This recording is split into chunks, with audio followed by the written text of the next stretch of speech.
இப்போ நம்ம தக்காளி கொட்டிக்கலாம்.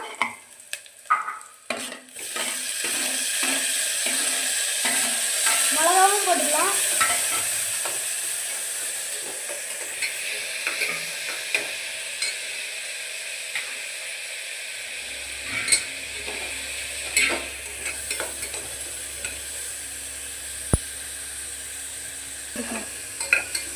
இப்போ நம்ம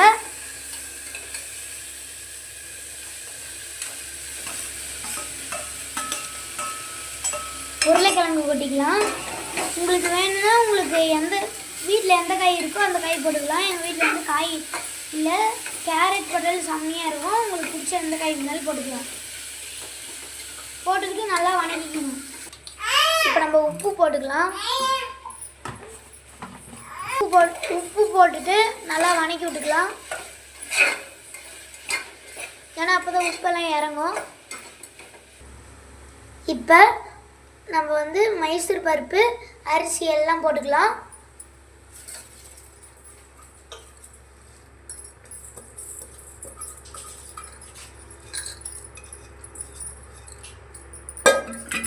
எல்லாத்தையும் போட்டதுக்கப்புறம் கொஞ்ச நேரம் கலக்கி விட்டுக்கலாம். கொஞ்சம் மஞ்சத்தூள் போட்டுக்கலாம். ஏன்னா அப்போ தான் கலராக இருக்கும். அப்படின்னா வெள்ளை கலர்லேயே இருக்கும். நாங்கள் ஒரு வாட்டி அப்படி தான் செஞ்சுட்டோம். திருப்பி கொஞ்சம் உப்பு போட்டுக்கலாம். திருப்பி உப்பு இறங்குறதுக்கு நல்லா கலரி விட்டுக்கலாம்.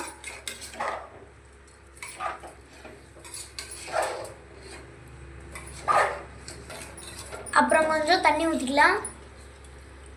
தண்ணி உங்களுக்கு வேணுன்ற அளவுக்கு ஊற்றிக்கலாம். ஆனால் அதிகமாக ஊற்றிட்டு குக்கரில் வைக்கும் போது வெளியெல்லாம் வந்துடும். அதனால் கொஞ்சம் பார்த்து ஊற்றுங்க. உங்களுக்கு டேஸ்ட்டுக்கு வேணுன்னா உப்பு போட்டுக்கோங்க. லைட்டாக மிளகாத்தூள் போட்டுக்கலாம்.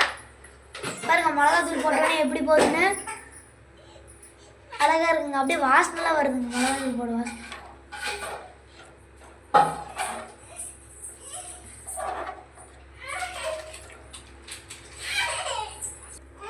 இங்கே பாருங்கள், பச்சை மிளகா நீச்சல் அடிக்குது. 2 கொரக்கடைல் நீச்சல் அடிச்சுங்குதுங்க நம்ம சாதத்தில். இப்போ நம்ம குக்கர் மூடி போட்டு மூடி வச்சிடலாம்.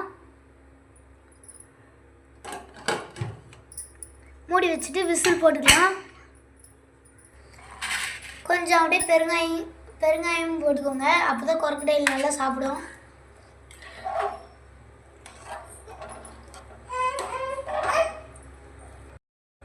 இது நல்லா தாளிச்சோடனே வெங்காயமும் பூண்டும் போட்டுக்கலாம்.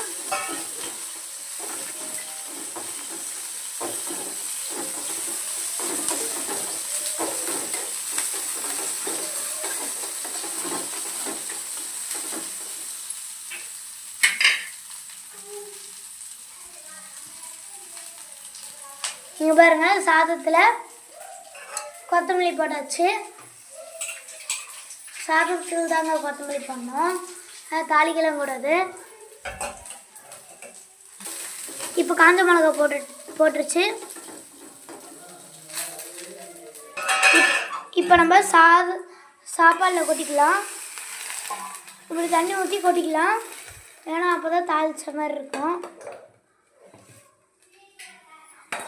இது என் தம்பிக்கு தெரியாமல் தாங்க நாங்கள் பண்ணுறோம். எல்லாம் மிளகா மட்டும் தெரிஞ்சிச்சுன்னா காரமாக இதுன்னு பொய் சொல்லியே சாப்பிட மாட்டோம்.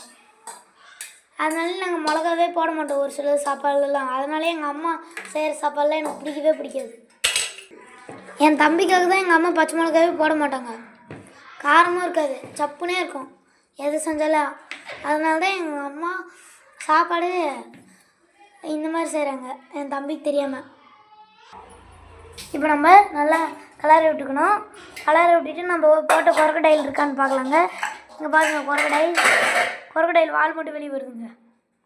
பாருங்க, கொரக்கடைல் எடுத்துடலாங்க. கொரக்கடையில் பாருங்க, கொரக்கடைல் நல்லா வெந்துருச்சு. சாத்துக்குள்ள கொரக்கடைலாம் சாப்பிடக்கூடாது, அதனால ஓரமாக வச்சிடலாம்.